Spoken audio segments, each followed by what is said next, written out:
Ahora más que nunca, las finanzas personales, las tendencias de consumo, el rumbo de los sectores productivos y todo lo que debes saber sobre la economía del país son una obligación. La República, el primer diario económico, empresarial y financiero de Colombia. Suscríbase ya en larepublica.co o al 018-051-0051 opción 11.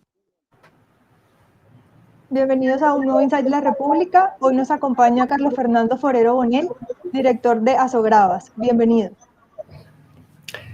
Muchas gracias, Heidi, y a todo el equipo periodístico de La República y a este especial Insight. También participan Gabriel Forero, editor de Empresas, Joaquín López, editor de Ocio, y Rubén Ocampo, periodista de Economía. Bueno, antes de iniciar con las preguntas, voy a leer un perfil del señor Forero. Él es ingeniero químico y desde hace 26 años es el director general de Asogravas. Durante 8 años fue el presidente del Consejo Intergremial de Minería de Colombia. También fue presidente de la Mesa Sectorial de Minería, que está adscrita al Sistema de Formación para el Trabajo del SENA, y fue miembro del Consejo Directivo de Ingeominas. Ha sido también profesor universitario y delegado de Colombia en misiones internacionales para temas de sostenibilidad y minería. Actualmente es representante del sector empresarial en el Consejo de Asesor de Política Minera y también es miembro fundador de la Federación Iberoamericana de Productos de Áridos. Señor Forero, no sé si quiere agregar algo más de este perfil. No, Heidi, muchas gracias, más que suficiente. Listo, perfecto. Entonces, ya entrando un poco en materia, me gustaría que nos contara un poco a nosotros y a nuestros oyentes qué es Asogravas y cuántas empresas están representadas dentro del gremio. Bueno, muchas gracias de verdad por esta oportunidad para poder contarles un poquito de la industria de agregados. Ya hablaremos qué son los agregados, para qué se utilizan, todos los referentes económicos que tiene esta importante industria. Asogravas es un gremio que tiene más de 30 años y agrupa 250 títulos mineros en Colombia del sector de arenas, gravas, gravillas, triturados, todo lo que se utiliza para producir mezclas de concreto, mezclas de asfalto, bases, subbases y balastos para vías férreas, metros y regiotrama, entre otros. Y de estos materiales, ¿cuánto suele ser la producción y la demanda anual? Muy bien. Importante reiterar la relevancia que tiene esta industria dentro del tema minero. Para empezar, cerca del 45% de los títulos mineros en Colombia corresponden a materiales de construcción, es decir, a agregados petros, 45%. Y es la industria minera más importante en volumen. Ya les voy a dar algunos números en detalle de la producción y lo que estamos esperando para los próximos años. Pero aproximadamente el año pasado estuvimos del orden de los 130 millones de toneladas, pues de lejos en volumen comparado con los otros sectores, sector carbón muy importante, por supuesto, pero en volumen esta industria es mucho más relevante. Hay algunos especialistas que dicen que después del agua este es el insumo más consumido en el mundo. Ahora les voy a contar un poco las cifras que hay de las proyecciones y de lo que se produjo el año pasado en países como China, como la India, en Europa, en Estados Unidos, para que se den cuenta de esa importancia que tiene la industria. Si quieren, entremos, Heidi y tus colegas, en materia en cuanto a la producción de agregados. Esta es, como ya decía, ahora una de las industrias más importantes en el encadenamiento del sector de la construcción, y eso es muy importante entenderlo. Ahora vamos a ver lo que representa esto dentro del Producto Interno Bruto y, por supuesto, la significancia que tiene para el tema tributario y otras variables macroeconómicas. El año pasado, decía, año COVID, tuvimos una caída frente a lo esperado en la producción, pero alcanzamos cerca de 130 millones de toneladas en todos estos insumos, arenas, gravas, gravillas, para producir concreto, mezclas de asfalto, bases y subbases. Bases y subbases son esos elementos estructurales que uno ve mucho tanto en las vías de barrio como en las carreteras que se usan para soportar la estructura o de asfalto o de concreto que tienen las vías. Y lo mismo el balasto, que es lo que soporta los rieles y las traviesas en los sistemas de transporte férreo.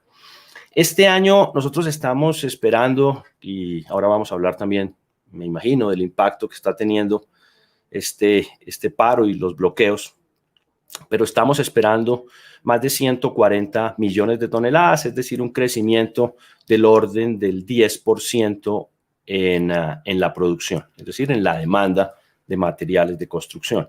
Nuestro análisis de la Unidad de Asuntos Económicos hablaba de 144 millones de toneladas para este año, que esperamos definitivamente poder cumplir. Y para terminar con esta pregunta, Heidi, yo diría que la proyección que va a ser muy positiva, de eso estamos todos convencidos en esta industria, para dentro de unos 10 años, es decir, año 2030, debemos estar en 300 millones de toneladas. Es el celito que nos hemos marcado en esta industria y va a ser, por supuesto, proporcional a la necesidad que van a tener los proyectos de vivienda, edificación e infraestructura en Colombia. 300 millones de toneladas en el año 2030-2031. Perfecto. ¿Y tiene también de pronto la cifra de la demanda en el país de este tipo de productos? Sí, esta es la cifra de la demanda. Este es un producto, y muy importante la pregunta, Heidi, este es un producto que tiene muy poco inventario, digámoslo así. Todo lo que se demanda es lo que esta industria oferta.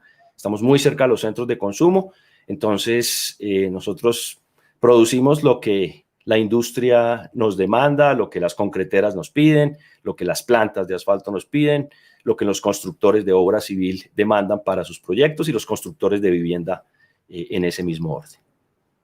Perfecto. Para más preguntas sobre la industria, Gabriel Forero tiene las siguientes preguntas. Sí, director, quisiera preguntarle un poco, usted nos dice que el 45% de los títulos mineros pues, de todo el país pertenecen a esta industria, pero ¿cuál es el dato? ¿Es superior a que si nos puede dar un número redondo? Y con base en eso preguntarle también cuáles son las zonas del país que tienen o que concentran mayoritariamente estos títulos. Ok, gracias Gabriel, con mi cordial saludo.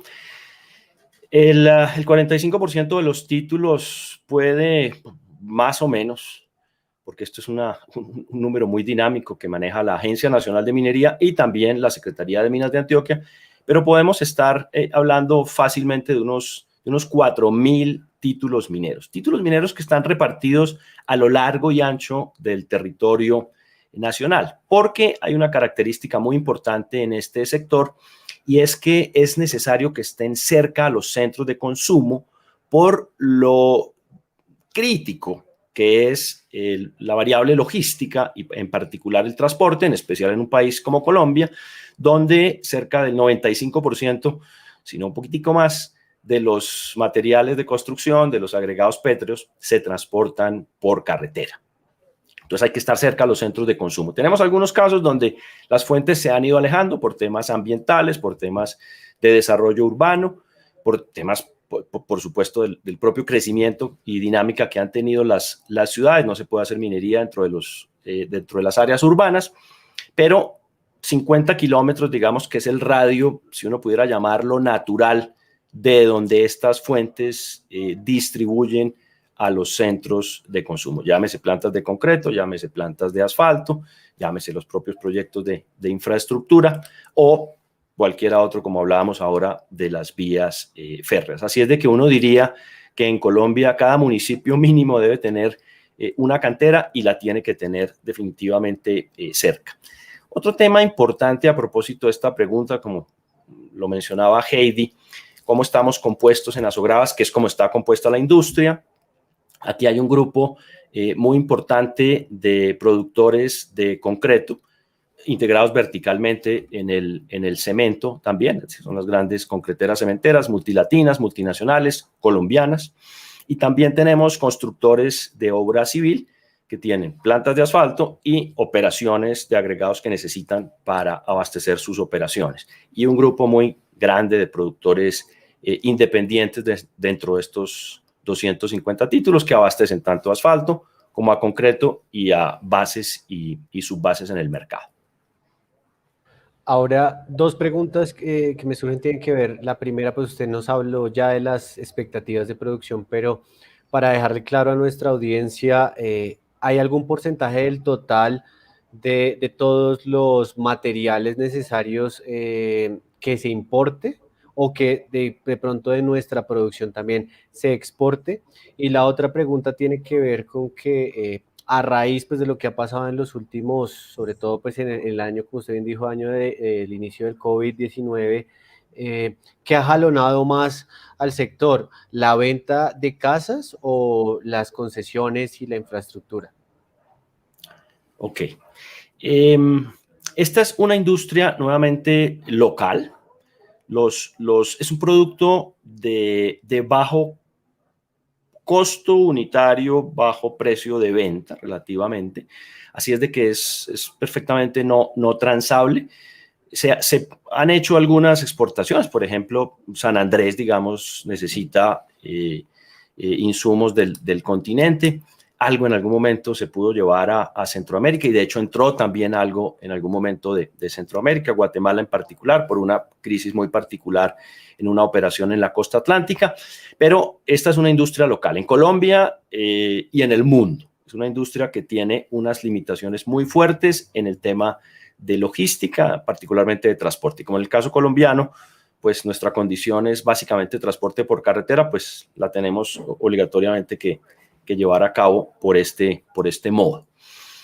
En cuanto a qué demanda más materiales, pues depende mucho de las obras y de los proyectos, pero claramente uno diría que los grandes proyectos de infraestructura son los que más demandan materiales de construcción. Nosotros, en nuestro análisis económico, tenemos dos curvas. La curva de vivienda y edificación, que normalmente es cíclica, y la curva de infraestructura, que normalmente es una curva dependiendo de los recursos, dependiendo del estado de los proyectos, que tiene casi siempre una pendiente de crecimiento positivo. Nosotros esperamos que esa pendiente se vuelva casi que exponencial en los próximos años, terminando cuarta generación y entrando en la quinta generación, de lo cual ya, como ustedes muy bien lo reportaron, ya se entregó la primera de las concesiones de quinta generación, justamente en el Valle del Cauca. Son proyectos de billones de pesos, con una demanda muy importante en materiales de construcción en periodos relativamente cortos.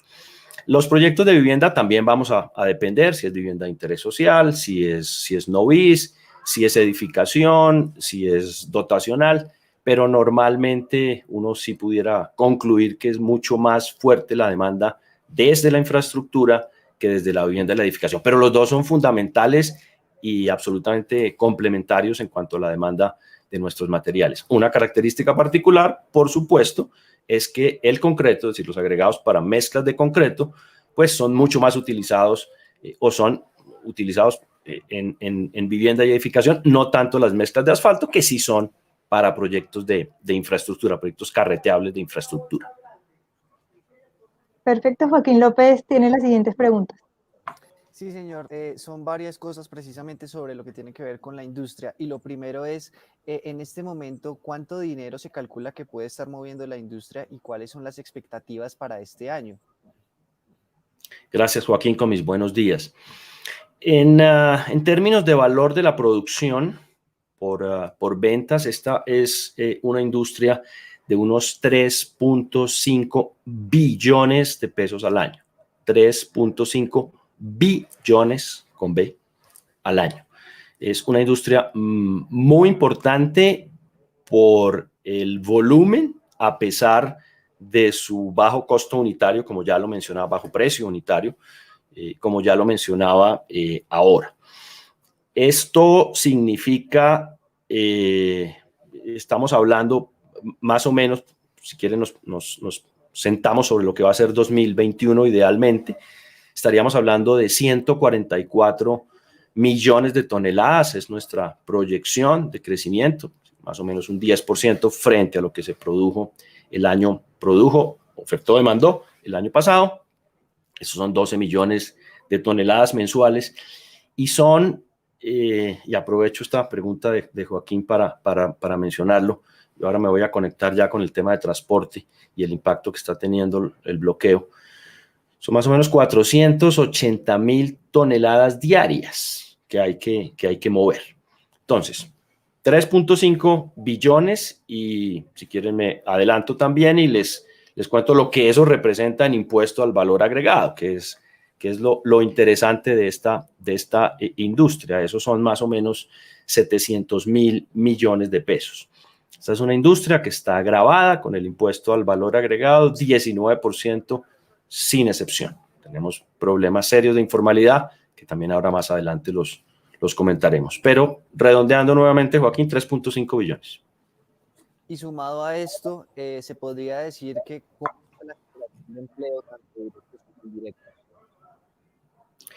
Yo te perdí, Joaquín, en la última parte. No sé si Heidi logró escuchar Sí, o Rubén. es decir, ya digamos que tenemos las cifras, ahora digamos como industria como tal, ¿cómo está el alcance en cuestión de empleos, tanto directos como indirectos? Perfecto, Joaquín, perdona que no te escuché bien. Sí, más o menos el estimado entre directos, indirectos e inducidos en la industria de agregados en Colombia, tenemos del orden de 200.000 empleos. Eso es lo que se genera.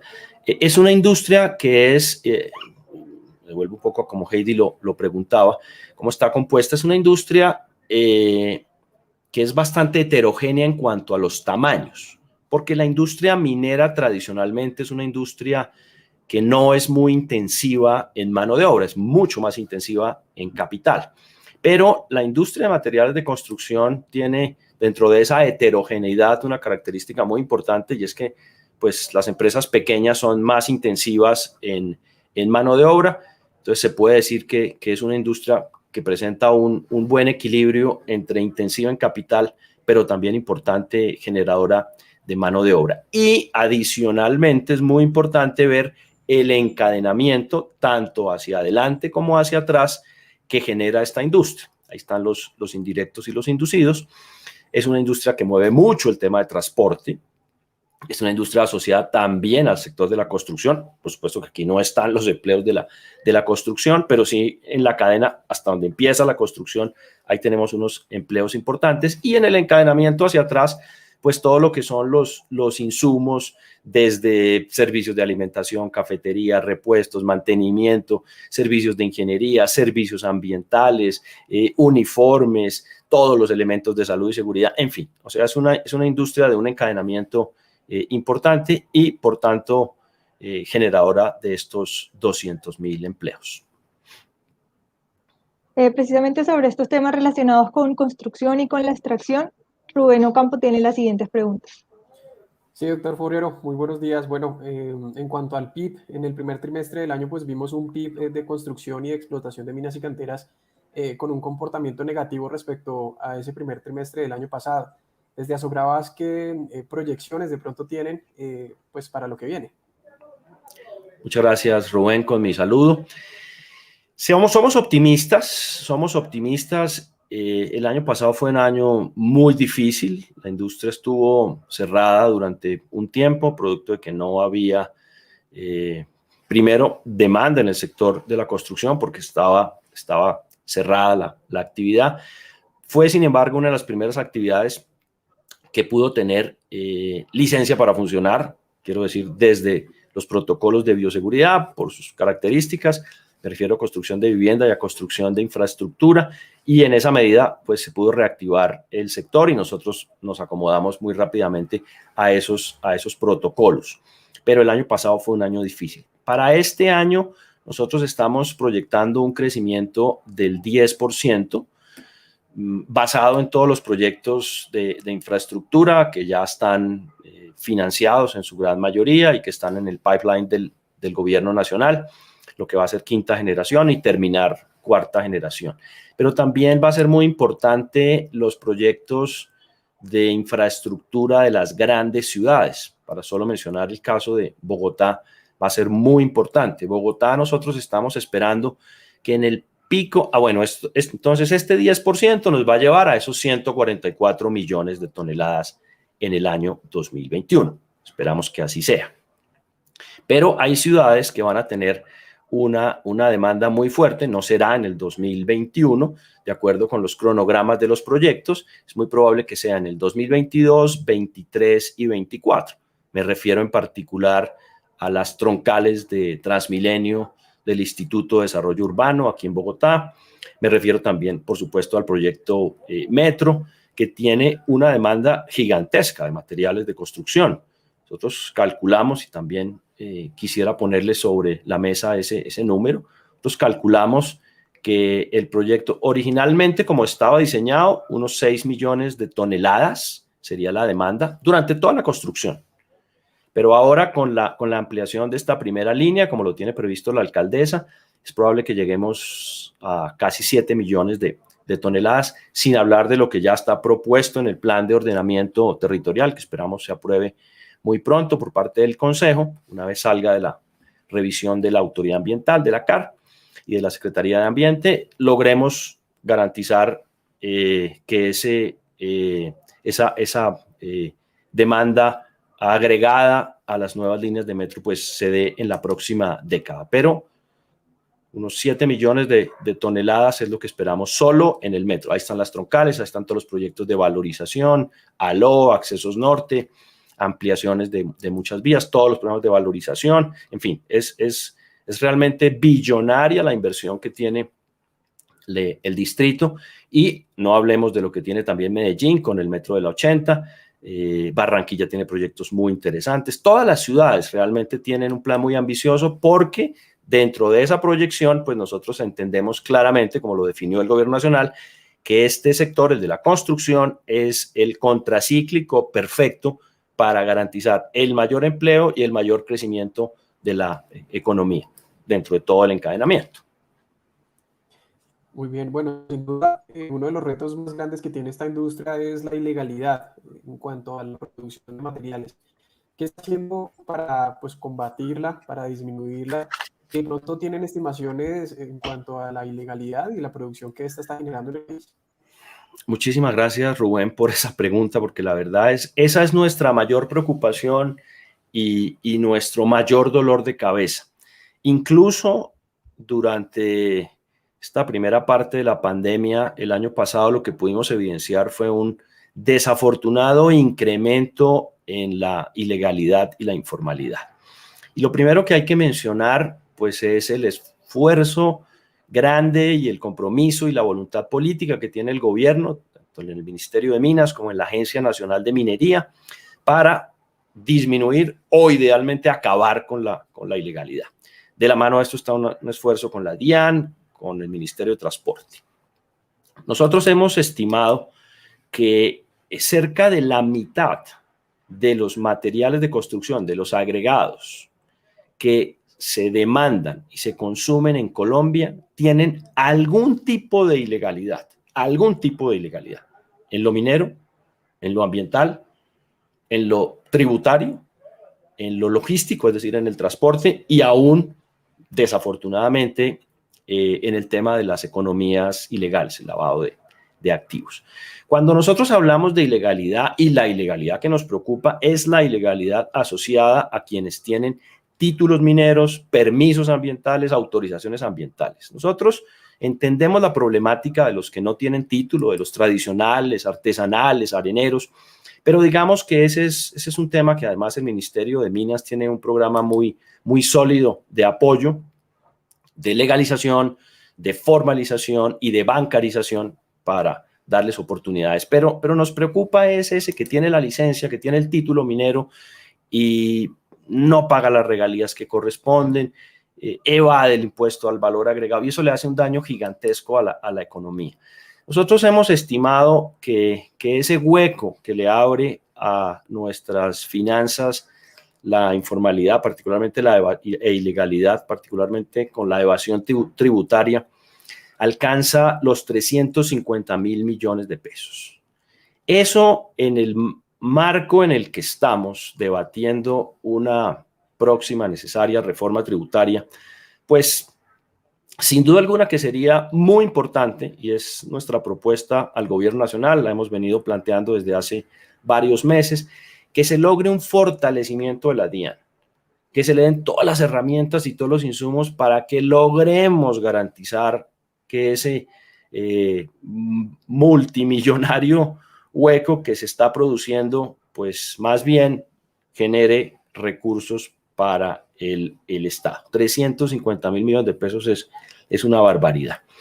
¿Qué se está haciendo para controlar, segunda parte de la pregunta, para controlar esa ilegalidad? Ya mencioné el esfuerzo de las autoridades mineras en cabeza del Ministerio de Minas. La Agencia Nacional de Minería ha emprendido un proyecto muy interesante que se llama Control de Volúmenes de Producción, que lo que busca es garantizar que exactamente lo que se extraiga se beneficie y salga de las plantas de agregados, sea lo que se pueda contabilizar en la autoridad minera, la autoridad ambiental, que es muy importante también desde el punto de vista de los impactos que genera, y por supuesto también en términos de la autoridad tributaria.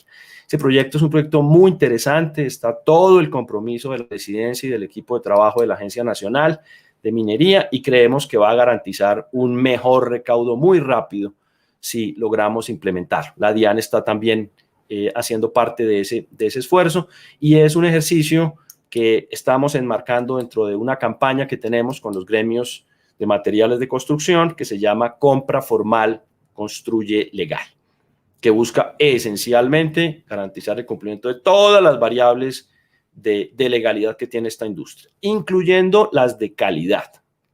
Porque al final el problema es que estos que son medio legales, pues créanme que en cuanto a la calidad del producto final, vamos a estar ahí deficientes y eso influye en la calidad de las obras de infraestructura e influye, por supuesto, también en la calidad de los proyectos de vivienda. Es un tema de responsabilidad con los compradores y usuarios de vivienda e infraestructura.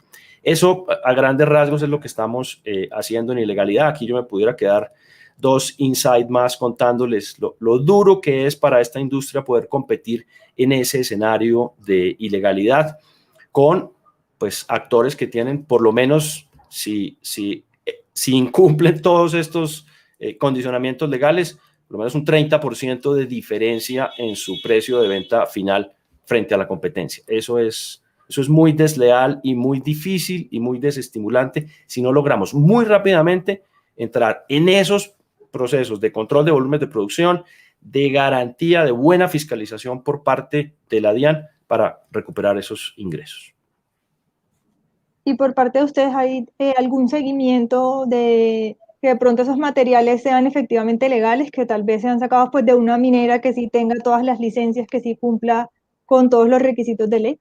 O sea, a nosotros nos preguntan mucho, Heidi, de las entidades contratantes de obras civiles, nos preguntan mucho los constructores de obra civil, a quién le pueden comprar, quién es legal, qué hay que pedir para ser legal.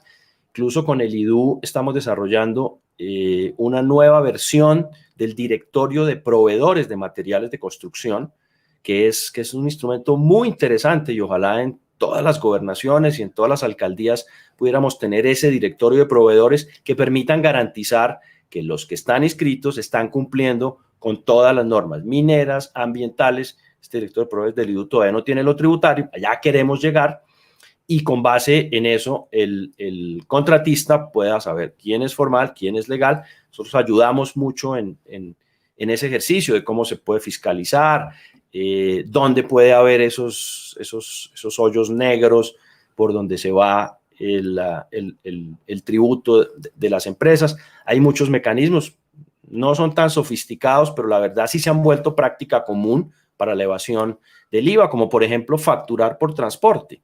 Transporte no tiene IVA, pero aquí no se puede facturar por transporte, hay que facturar por suministro, y el suministro de materiales de construcción, concreto, agregados, está grabado con el 19%, no hay tutía que valga.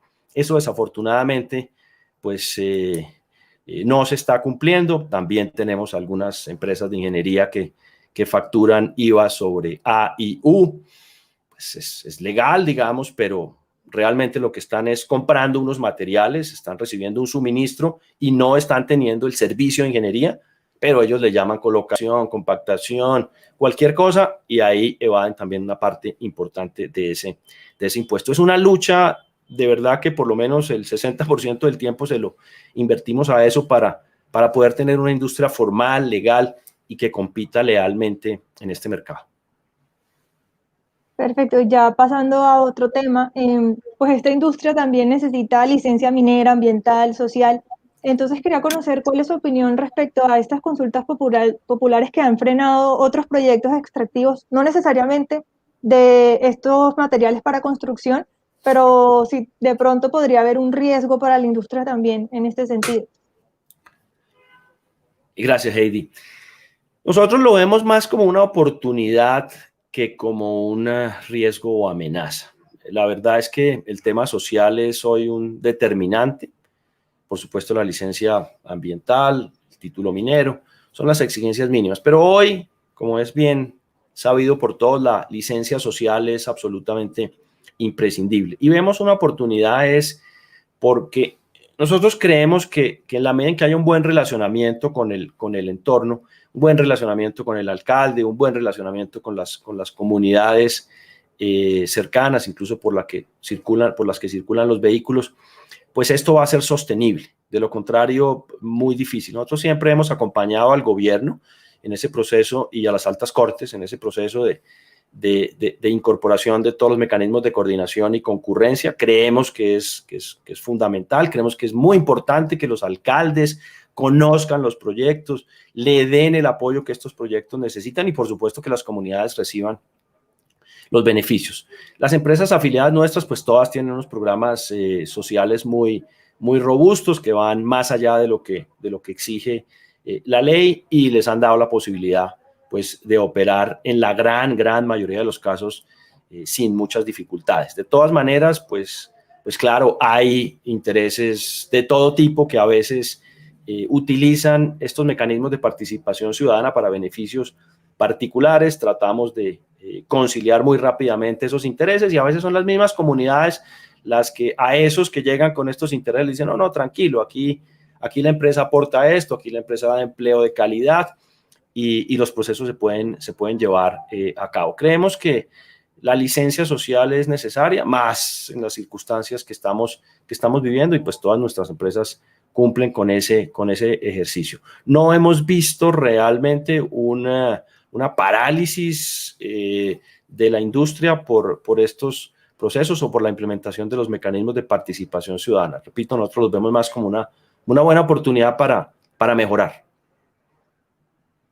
Listo, Gabriel Forero tiene la siguiente pregunta. Sí, director, relacionado con esto, de esos más o menos 4.000 títulos mineros que usted nos mencionaba, ¿alrededor de cuántos años de vida tiene una mina pues, de estos materiales y cuánto se tarda en recuperar estas zonas?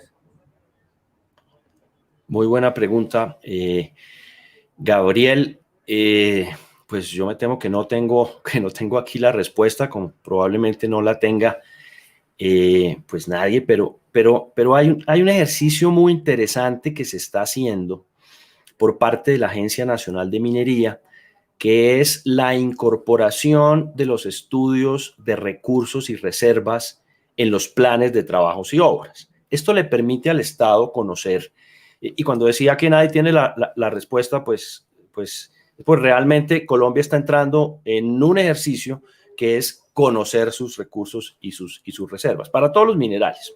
Pero aquí con esa incorporación vamos, desde los estudios de recursos y reservas, vamos a tener la posibilidad de tener certeza de cuánto realmente tiene un yacimiento en términos de reservas, probadas, probables, por supuesto. Y ahí logramos de alguna manera también cuantificar el tiempo que va a durar ese proyecto, más allá de los 30 años que tiene su contrato de concesión, y el tamaño de proyecto ideal.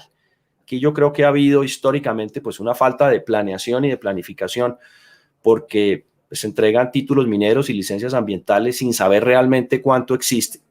En teoría, pues hay que reportarlo, pero a veces no tienen el rigor necesario para poder determinar el tamaño de proyecto y maximizar esa operación. Lo que sí es muy importante mencionar es que pues esta es una industria muy importante en volumen, como ya lo decía, y eso hace que los proyectos de mediano y gran tamaño se puedan desarrollar o se deban desarrollar muy rápido y consideración ambiental, por supuesto, fundamental, que es lo que incorporan la mayoría de nuestras empresas, que mientras se da ese proceso de explotación relativamente rápido por el volumen de demanda, se puede hacer de manera concurrente, de manera paralela, la recuperación o restauración ambiental.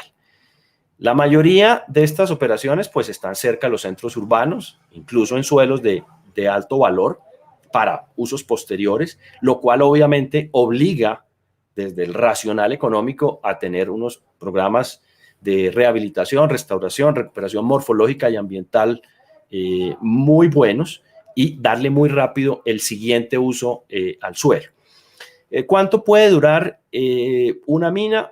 Pues en teoría los contratos de concesión son a 30 años y ahí uno debería, salvo los grandísimos proyectos, poder desarrollar toda la actividad extractiva. Pero hay casos en donde en mucho menos de los 30 años se puede llevar a cabo toda la actividad extractiva y la fase de cierre. En cambio, en otros no.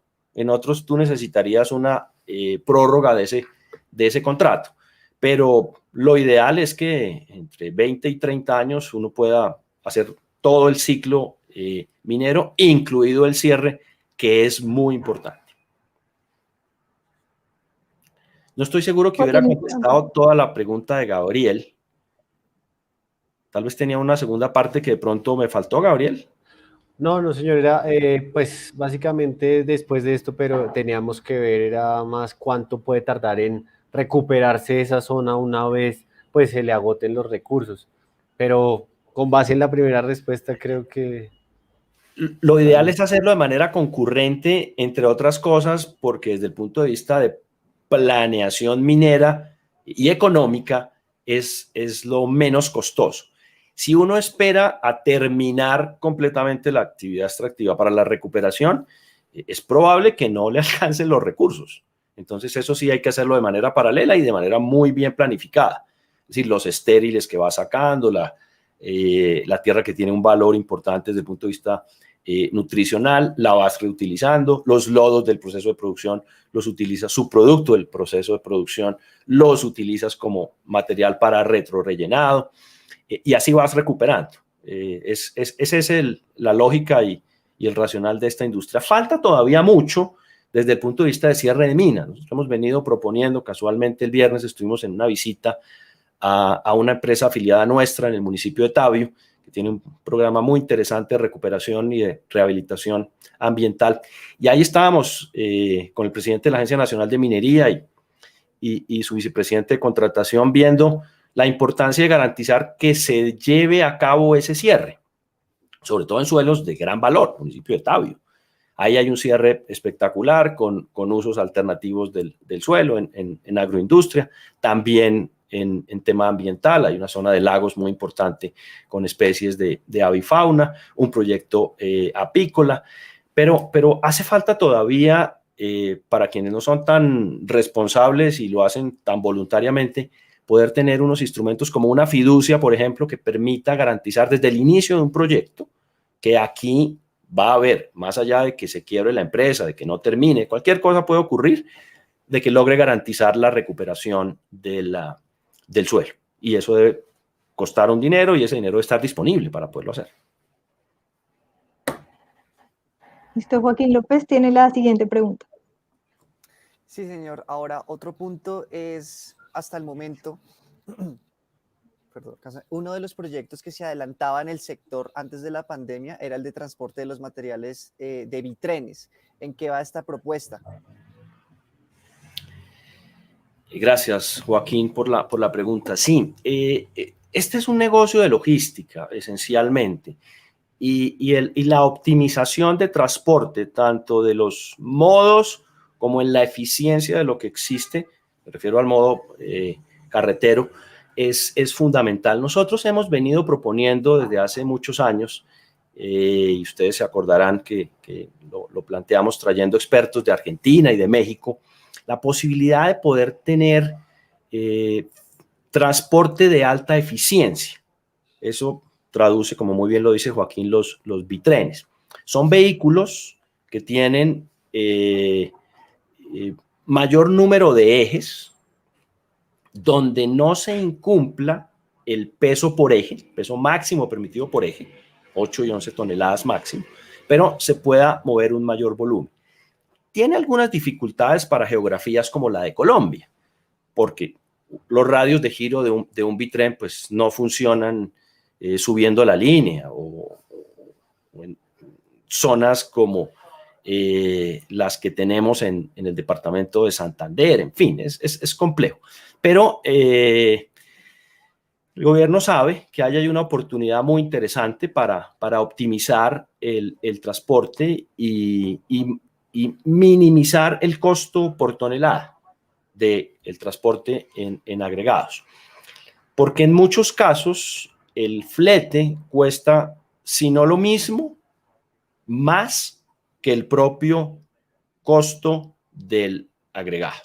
Eso es así, los costos de transporte en Colombia son altos, los fletes son altos y pues en la medida en que se alejen las fuentes, este va a ser un tema que hay que manejar con especial cuidado. Y esta es una oportunidad. Lo que hemos pedido es que se revise, que se hagan unos ejercicios pilotos, ya se hicieron, no solo para agregados. Aquí empresas multinacionales de bebidas, de alimentos, cemento, han venido implementando esto de manera exitosa en Latinoamérica. Hablaba yo de México, hablaba también de Argentina, en República Dominicana funciona, en Australia funciona, en Nueva Zelanda funciona. Así es de que es una cosa que yo creo que vale la pena revisar y optimizar y de común acuerdo con los transportadores. Esto no es ni quitarle el trabajo a nadie, ni reemplazar vehículos a diestra y siniestra, nada. Es un mecanismo complementario que puede existir para el transporte, donde los propios transportadores deberían hacer parte de este ejercicio. Como yo se lo he dicho a algunos de ellos, este es como el Transmilenio de la carga. Ustedes pueden ser parte de este negocio que además es muy eficiente y es lo que hoy se usa en el mundo y disminuye la congestión de tráfico. Y ya pasando un poco a este tema de la coyuntura de los paros y las marchas, Rubén tiene la siguiente pregunta. Sí, doctor Forero, pues precisamente ya casi como país completamos esta semana un mes desde el inicio de las manifestaciones y quería preguntarle qué impacto ha tenido como tal pues los bloqueos, sobre todo en la industria. De pronto tienen un estimado ya en pérdidas, qué materiales se han visto más afectados, no sé si tienen esas cifras. Claro, Rubén, muchas gracias. Lamentable lo que está pasando. Esto, pues, desde el gremio, nosotros hemos siempre defendido la posibilidad de la manifestación y la protesta social pacífica, pero eso en ninguna parte de la Constitución dice que permite bloquear las vías nacionales, vías departamentales, vías municipales, incluso vías terciarias. Es lamentable lo que está ocurriendo, hemos pedido diálogo porque definitivamente un país que no tenga la posibilidad ni la libertad de movilizarse es un país que tiene muy comprometida su democracia. Y no podemos caer en manos de unos pocos vándalos que realmente tienen intereses particulares, incluso económicos. Ustedes saben que están en muchas partes cobrando peajes por poder atravesar ciertas vías. Hay departamentos que están de manera miserable, completamente bloqueados, como es el departamento del Valle del Cauca. El Valle del Cauca está sitiado literalmente. No es posible entrar ni salir por ningún lado. Huila tiene todas las complicaciones del mundo. Eso para una industria como esta, que como lo hemos venido diciendo a lo largo de esta entrevista, es súper intensiva en transporte y en el uso del modo carretero, pues genera unos impactos dramáticos. Nosotros hemos calculado más o menos en 20.000 millones de pesos diarios las pérdidas por concepto de la no movilización de los materiales de construcción. Si uno mira desde el punto de vista de transporte, estaba justamente aquí buscando la cifra para no equivocarme, más o menos en Colombia se mueven 4 millones de viajes de materiales de construcción. 4 millones de viajes. Eso si los hacemos en vehículo tipo tractocamión, tractomula, transporta 35 toneladas netas. Se transporta en doble troque, se transporta en volqueta, se transporta no solo agregados, sino se transporta cemento, se transporta residuos de construcción y demolición, en fin. O sea, el mundo de la logística y del transporte en materiales de construcción es muy importante. Y a veces lo que ocurre es que uno va por una carretera y no logra ver ni diferenciar cuál es un vehículo que lleva agregados, todos van carpados, en muchos casos no tienen un gran aviso como lo puede llevar un camión de Bavaria que dice Pilsen o cualquier otra cosa, ni un camión de gaseosas de cualquier otra marca, en fin. Pero los agregados con ese volumen son demasiado importantes en el día a día del transporte de carga. Y aquí hay grandes compañías transportadoras, algunas son propiedad de las empresas, pero la gran mayoría no. La gran mayoría son medianos o pequeños transportadores que viven de esto. Piensen en los volqueteros que transportan arena y se mueven por todas partes. Ahí sí diferencia uno que llevan agregados. El perjuicio es infinito. Esos 4 millones de viajes en tractomula nos llevan más o menos a 13.000 viajes por día. 13.000 viajes por día. Y hay zonas en donde no se ha podido mover una sola tonelada. ¿Qué digo tonelada? Un solo kilogramo. Porque está todo bloqueado. Todo, absolutamente bloqueado. Departamento del Valle del Cauca, por ejemplo. ¿Qué genera eso? Pues por un lado, naturalmente, que pues, las empresas constructoras tienen que parar porque no hay insumos. Si no hay concretos, si no hay agregados, si no hay asfaltos, si no hay ladrillo, si no hay vidrio, si no hay acero, pues no es posible construir ni vivienda, ni edificación, ni infraestructura en el caso del asfalto. Y eso es lo que está pasando. Muchos proyectos que están parados. Camacol, la semana pasada, hizo una referencia a que cerca del 75% de los proyectos de vivienda y edificación en Colombia están parados. Y entre otras cosas es por esto, porque no hay forma de transportar los materiales. Por otro lado, obviamente, si no hay forma de transportar los materiales, las empresas tienen que parar. Si las empresas paran, hay un serio riesgo para los empleos. Las empresas durante toda esta parte de la pandemia hicieron un esfuerzo muy importante para garantizar que se mantuvieran todos los empleos. Y se mantuvieron todos los empleos. Pero después de COVID o en la mitad de COVID y en una circunstancia agravante donde las empresas comenzaban a recuperarse como esta de los bloqueos ilegales, pues sí resulta muy preocupante ver cuál puede ser el futuro de estas empresas. Pero hay un impacto adicional y es los insumos necesarios para la producción de estos materiales. Piensen, por ejemplo, un caso también que es de mencionar. La industria cementera, el ensacado se hace con base en la producción de papel, para producir los materiales sobre los cuales se empaca el cemento. Esto se produce en el Valle del Cauca, fundamentalmente en la zona Jumbo Palmira. Ahí están las papeleras. El valle está bloqueado, no hay papel para ensacar cemento en Colombia.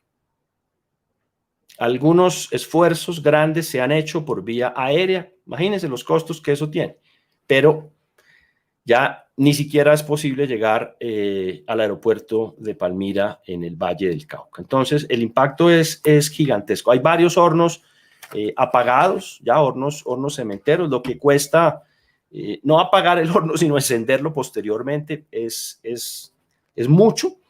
Por supuesto, y eso es importante mencionarlo, los proyectos de vivienda, edificación, infraestructura, no es que no se vayan a hacer.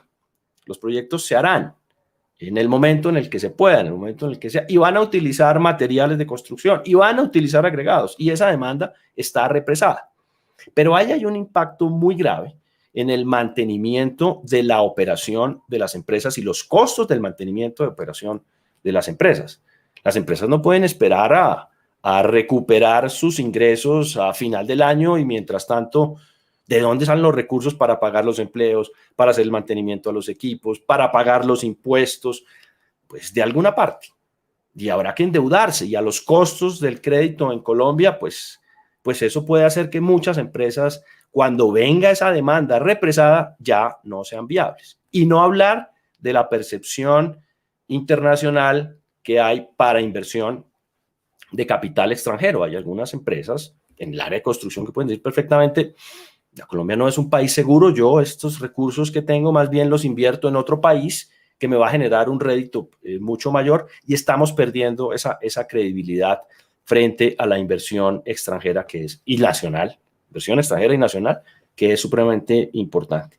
El impacto ha sido, ya para terminar esta parte, el impacto ha sido pues diferencial. No todo el país está 100% bloqueado, como es el Valle del Cauca, como es el Huila, como es la salida, por ejemplo, de Villavicencio. Antioquia ha tenido también muchos problemas, Cundinamarca, Tolima, Santander, norte de Santander. En Santander pasa una cosa gravísima, y es que el asfalto en Colombia solo lo produce Ecopetrol, en 3 sitios en el país. La refinería de Barrancabermeja ha estado bloqueada. Entonces no hay bitumen, no hay el insumo fundamental para producir la mezcla asfáltica, que solo se hace como subproducto de la refinación de crudo de petróleo. No ha podido salir. Sale un viaje, 2 viajes, vuelven y bloquean en Lizama otra vez. Obviamente los transportadores les da mucho susto poder movilizar cualquier insumo. Entonces es terrible. De verdad, el impacto es muy grave, y lo único que esperamos es que los promotores del paro lo entiendan y logremos un muy rápido desbloqueo, y por supuesto que el proceso de negociación de las muy lícitas solicitudes que puede tener el comité de paro pues se siga dando en un escenario de diálogo, pero sin bloqueos. Perfecto, y ya para cerrar quería preguntarle si tiene la cifra de cuántas toneladas están represadas en este momento después de casi un mes de bloqueos. Sí, depende del departamento. Aquí estaba mirando yo el informe que me entregaron el fin de semana. Depende mucho del departamento. Valle del Cauca, por ejemplo, pues tiene absolutamente todo bloqueado. No se puede, en muchos casos, por limitaciones en el almacenamiento, Heidi, producir, estoquearse y esperar que venga la demanda y yo voy despachando. Son áreas de almacenamiento limitadas en la gran mayoría de las empresas. Entonces, lo que hay que hacer es parar la producción. Digamos que lo que está represado es lo que no se ha podido producir. En algunos casos hay algo de almacenamiento, se produjo hasta que se podía almacenar, y ahí ya hay que parar la operación. Sí, tengo aquí cifras. Antioquia, por ejemplo, pues ha parado más o menos el 50%.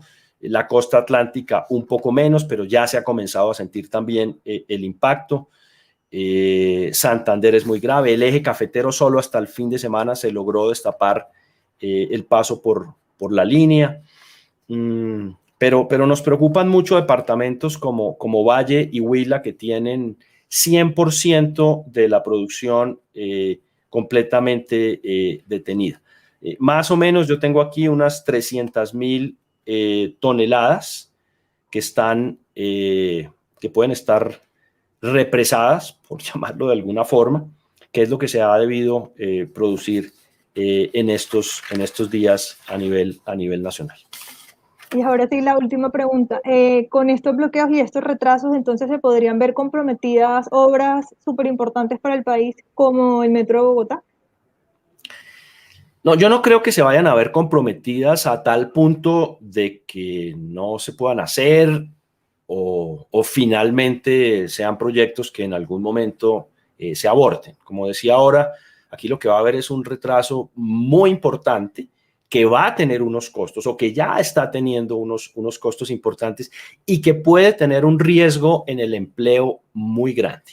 Eso sí es algo que es muy importante que se entienda, que el comité de paro y los sindicalistas que tanto defienden el empleo y la buena calidad de ese empleo muy bien remunerado, pues entiendan que están jugando con candela, porque el día de mañana una empresa que no tenga cómo producir, que al no tener cómo producir, no tiene cómo recibir ingresos, pues no va a poder estar financiando toda su operación, su nómina, sus créditos, los pagos de sus equipos, los impuestos, pues de la nada. Del cuero salen las correas. Entonces, eso es lo que está en juego y eso es lo que deberían entender muy bien nuestros amigos en los sindicatos y en el comité de paro para que esto no tenga mayores consecuencias. Los proyectos se harán. Proyectos tan grandes como el metro, pues no tienen vuelta atrás, se van a hacer. Pero imagínense cuánto cuesta un mes de tener un proyecto como este tan importante parado, con la cantidad de empleos que puede estar generando, aunque todavía no hemos llegado al pico de lo que va a ser la demanda tanto de insumos como de empleos, pero sí retrasa considerablemente. Hasta en las obras más pequeñas en las ciudades uno ve que no se está trabajando, y en construcción, tanto de vivienda como de infraestructura, hay muchos trabajos que no están directamente en la nómina, sino que son contratistas por tiempos y por proyectos, como ocurre en cualquier actividad económica. Y un contratista es alguien al que le pueden decir, mire, este mes no vamos a poder trabajar, regrese el mes siguiente. Y es muy probable que no reciba los ingresos del caso. Lo mismo el que presta el servicio de repuestos, el que presta el servicio de alimentación, de mantenimiento. Pues no hizo el mantenimiento este mes, me lo hace el próximo mes, pero ese mes él lo perdió completamente. Entonces es un daño de verdad muy grande a la economía, no solo lo que afecta a la industria de la construcción. El fin de semana el ministro de Comercio decía que el impacto puede ser cercano a 10 billones de pesos. Eso a hoy, con los 20 y tantos días de paro, eso es prácticamente una reforma tributaria. Lo que hemos perdido es una reforma tributaria. Si nuestros amigos sindicalistas y líderes en este proceso de paro no entienden eso, definitivamente vamos a dejar un país muy maltrecho para los próximos meses y de pronto años. Bueno, director Forero, con esta respuesta nos despedimos. Muchísimas gracias por haber participado en este espacio. Pues Heidi, Rubén, Joaquín y Gabriel, yo de verdad les agradezco mucho. Espero haber ayudado a informar a los seguidores de las distintas redes sociales que tiene la República, que sé que son muchos, y siempre estaremos aquí a la orden para lo que podamos hacer en pro no solo de este sector, sino de ayudar también en la dinámica de la industria de la construcción y salir definitivamente de esta crisis en la que estamos y lograr la tan anhelada reactivación económica. A todos, muchas gracias, y a todos los que estuvieron con nosotros en esta hora larguita, mi cordial saludo y un buen resto de día. Muchas gracias. Gracias también a Gabriela, a Joaquín, a Rubén y a todos los que nos siguieron a través de redes sociales y del sitio web de la República. Los esperamos en una próxima oportunidad.